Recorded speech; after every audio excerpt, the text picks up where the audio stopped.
Oye, gracias, gracias, Cóndor.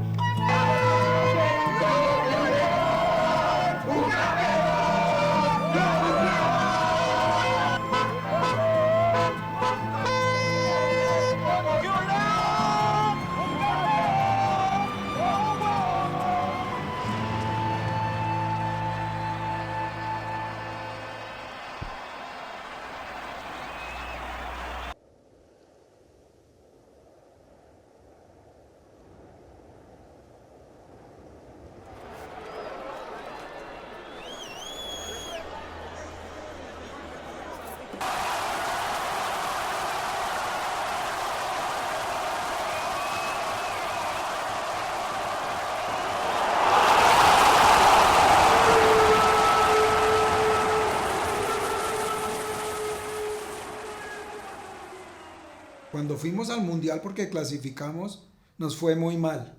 En la primera parte de la eliminatoria nos devolvieron para la casa. Eso es así, pero antes de eso, Colombia, la verdad, o el fútbol colombiano no figuraba ni en las curvas.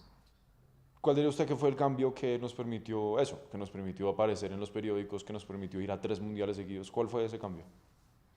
Un tema que hay que resaltar y destacar y es que por la época habían muchos jóvenes con mucho talento futbolístico que querían dedicar sus vidas a vivir del fútbol.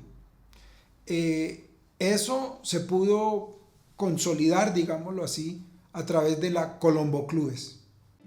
Con la firma del Pacto de Lima de 1951, Colombia estaba obligada a devolver a todos los grandes jugadores extranjeros a sus equipos de origen en un periodo de 3 años.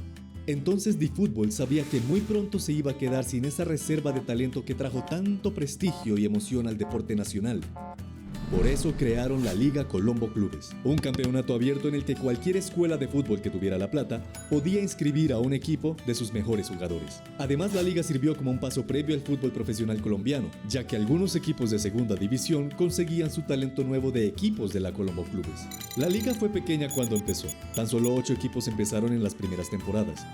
Sin embargo, cuando 5 jugadores jóvenes entraron a la Selección Colombia que clasificó al Mundial de Chile de 1962 y el público supo que originalmente jugaron en la Colombo Clubes, ahí fue cuando reventó todo.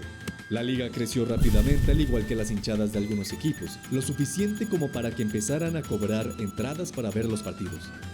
Pero entonces, ¿por qué terminó?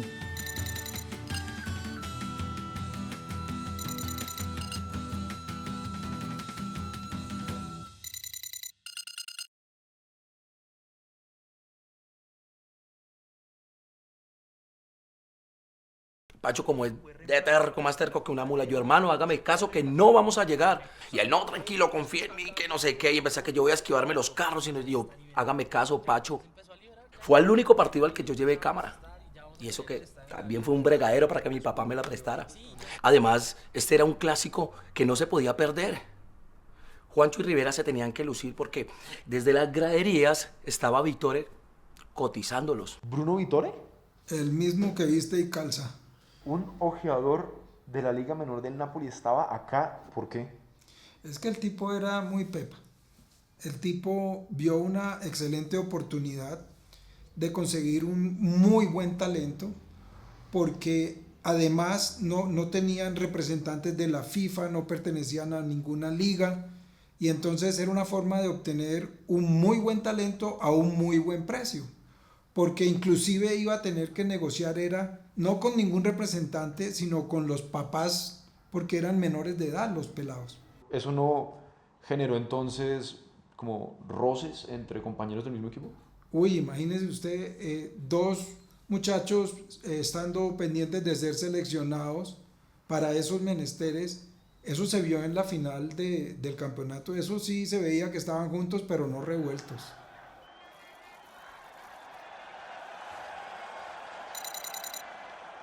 Era tal la chichonera que no había por dónde pasar. Esos unos se empujaban, los otros se pegaban, hasta que después de media hora llegué a la gradería alta. Luego yo dije, bueno, el partido era a las 6. Son las 7:30 y nada que empezaba. Empezó a llover. ¡Vamos, muchachos! Ese estadio, una tiniebla total. Por ahí se escuchaban murmullos, no, vámonos, vámonos. Cuando empecé a escuchar por partes,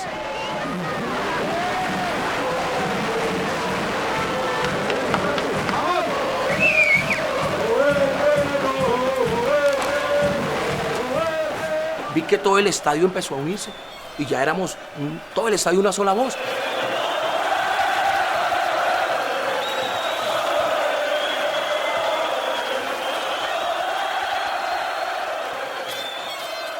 Tomaron unos minutos, recuerdo yo, en prender la planta de emergencia, que era una planta vieja.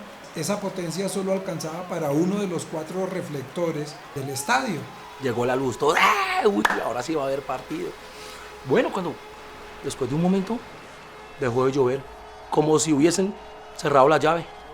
Cuando vemos a los jugadores saliendo sin uniforme, otros sí tenían uniformes sucios, pero salieron todos y empezaron a alentar la afición. ¡Vamos, vamos, vamos! Luego por allá, entre los murmullos y todo eso, nos enteramos que yo no sé, cayó como una marica pared por allá en el lado occidental de los camerinos. Yo no sé qué fue lo que pasó. Total, volvió mierda los uniformes, las maletas, eso no, mejor dicho. De milagro no se mató nadie. Menos mal, bendito sea mi Dios. Pues como estaban que se jugaban el partido y todo eso, pues llegaron a un acuerdo. Se juega el partido con los uniformes de entrenamiento. Eso es amor al fútbol. Ahora sí, papá, a lo que vinimos.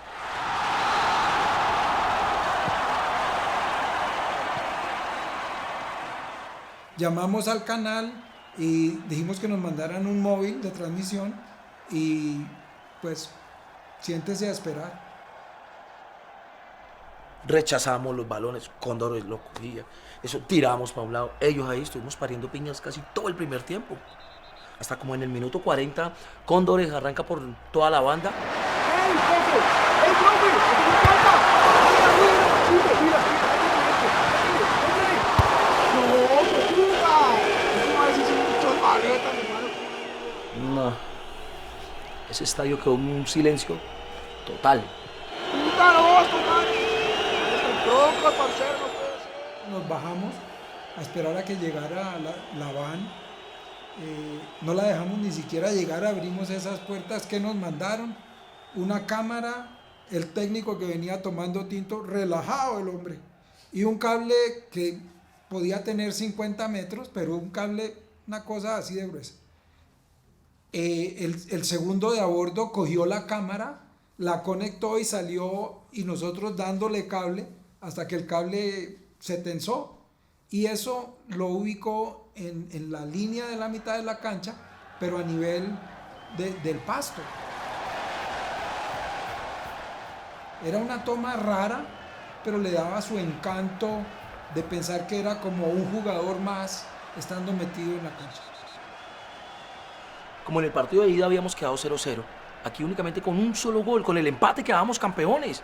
Y ellos boten balones y rechacen, y Cóndores, lléguenos. El balón se devuelve y queda en los pies de Ramírez. Y se quedó así estático. Estuvo pensando en esos cortos segundos, ¿qué hacer? ¿A quién busco? Ya les quedaba, repito, cerca de un minuto. Ve a Herrera que está libre, le hace el pase a Herrera. Y Herrera pues la fue a recibir de taco, pero un jugador de Cóndores le anticipa, la perdió. Y el balón va a parar a las piernas de Gutiérrez, que es el defensa y el último hombre antes del arquero de Cóndores. Herrera sale a presionar a Gutiérrez. Él saca un pelotazo alocado. Y la pelota le quedó en los pies de Juancho.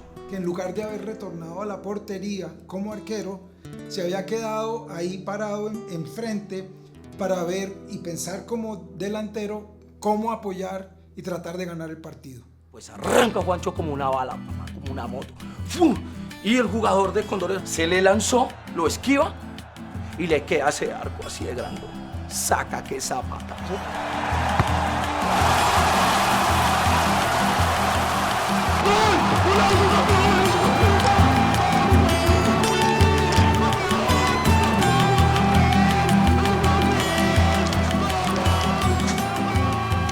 Yo saltaba, Uy, me quité la camiseta, la gente se metió a la cancha, los jugadores como locos corriendo, se tiraban.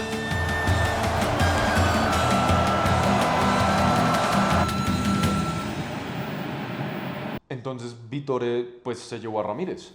No, no, en realidad no, esa era la decisión que él hubiera querido tomar, pero no después de lo que sucedió.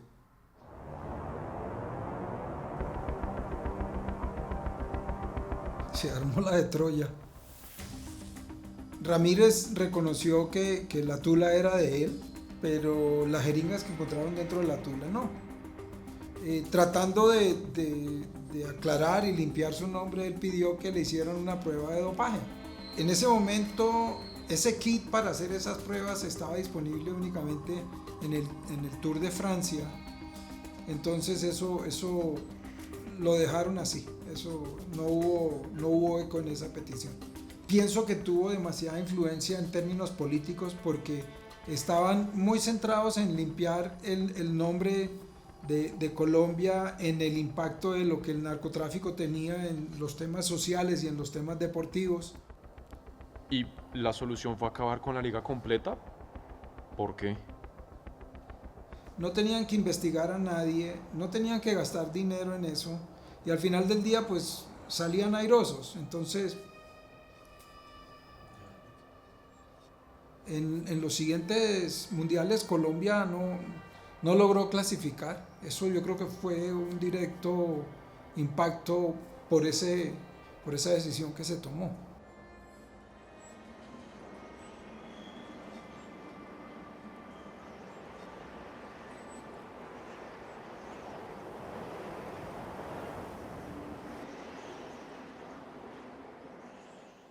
Yo empecé a tapar como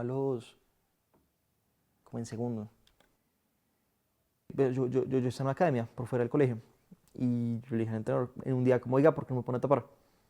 Como que sentí la necesidad de decirle como, oiga, yo creo que a mí lo que me gusta es esto. Y me puso y no me fue tan mal y a partir de ahí empecé a tener como arquero. ¿Qué sintió momentos antes de la final? Momentos antes yo estaba lesionado, yo tenía una luxación en el pie derecho. Y Charlie cuando vio la alineación no dijo quién iba a tapar. Luego ya llegamos a entrar al campo y le preguntamos a Charlie como, huevón, porque Charlie dijo como, entren. Y dijimos como, huevón, ¿y quién putas va a tapar? Y el man se quedó pensando harto tiempo, como, puta. Fue como, Juancho, vaya usted. Bueno, yo me quité la chaqueta y entré. Entonces yo estaba tranquilo, esa vez estuve más tranquilo, estaba igual nervioso.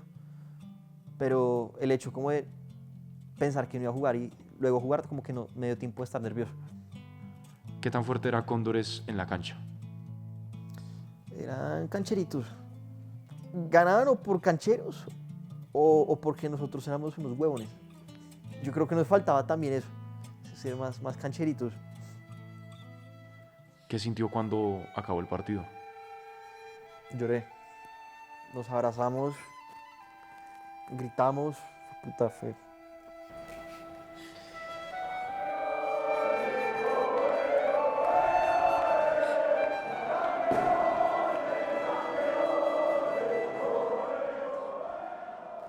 ¿Qué terminó haciendo Vittore? Con el escándalo formado alrededor de Ramírez, pues él tomó la decisión de llevarse a Santiago.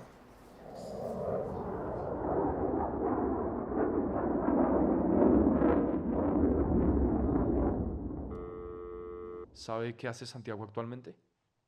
No.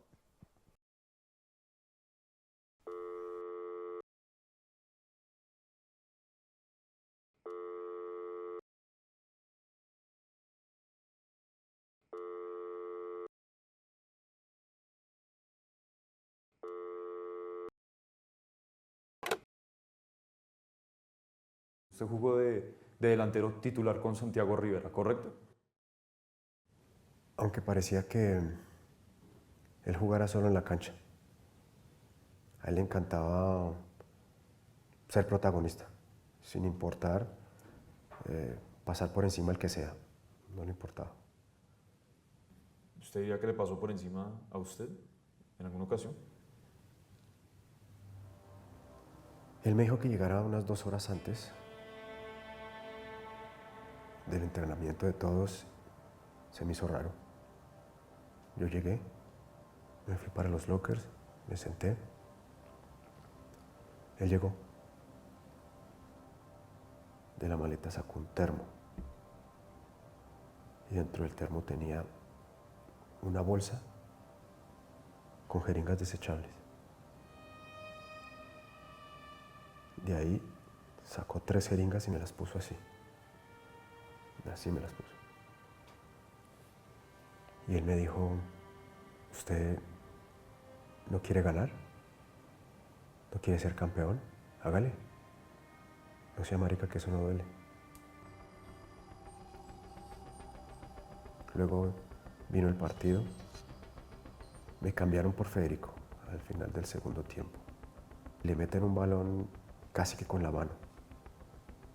Y él era el que en mejor posición estaba, ¿no? Lo único que tenía que hacer era cabecearla hacia el piso, que picara y era gol. Y este huevón va y se lo come.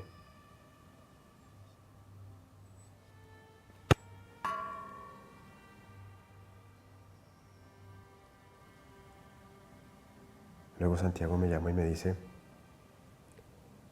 que si yo no me hubiera cansado tan rápido, hubiera podido meter el balón que él necesitaba para marcar.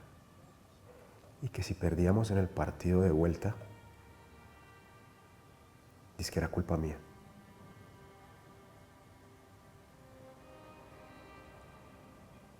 Sí, ganamos, pero yo me sentía horrible. Me obligaron a hacer trampa. ¿Sabes si Juancho también se dopó? No, él no. No, él no hizo eso. Él sería incapaz de hacer eso. De hecho, las jeringas que le encontraron eran las mismas jeringas que ese malparido me había mostrado. Las mismas. Pero él no sería capaz de eso.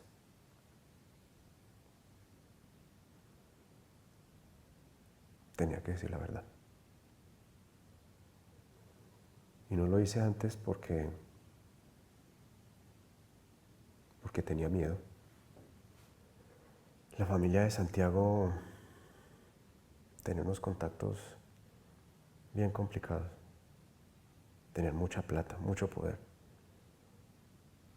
Yo lo que hice fue proteger a mi familia.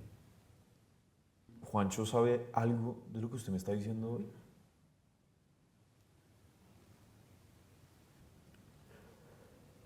¿Usted cree que es muy fácil decirle a un amigo que yo hubiera podido salvar la carrera, pero que no lo hice por miedo? ¿Usted sería capaz? ¿Usted qué hubiera hecho en esa situación? Pero que no lo hice por miedo. ¿Usted sería capaz? ¿Usted qué hubiera hecho en esa situación?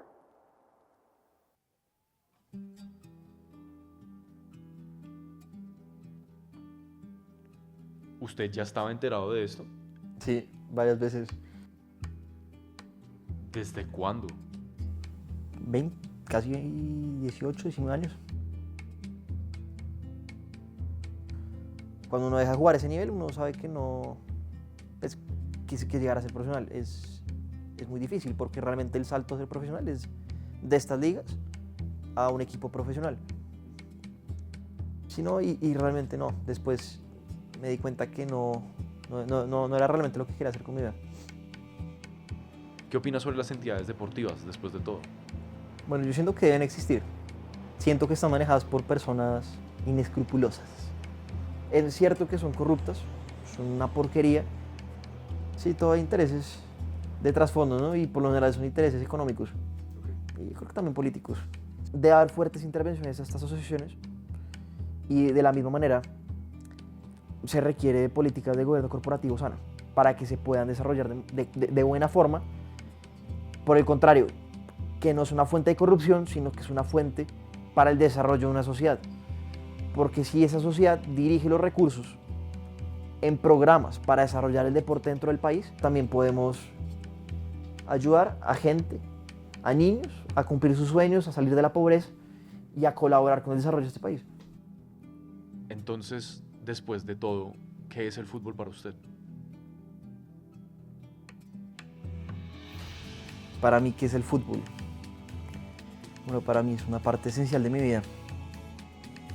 Es algo que me ha permitido hacer amigos, divertirme, pasar muy buenos momentos. Es algo que he hecho la mayoría de mi vida, la mayor parte de mi vida, desde que soy muy chiquito, que me ha permitido conocer muchísima gente, acercarme a muchísima gente. Yo creo que es una forma de vida y para mucha gente también lo es. Y bueno, también es una manera hoy en día de estresarse, de pasar el tiempo, de volver a convivir, de volver a verse con amigos como no es desde hace mucho tiempo. Yo creo que es una forma de reencuentro. Es una forma de vivir la vida.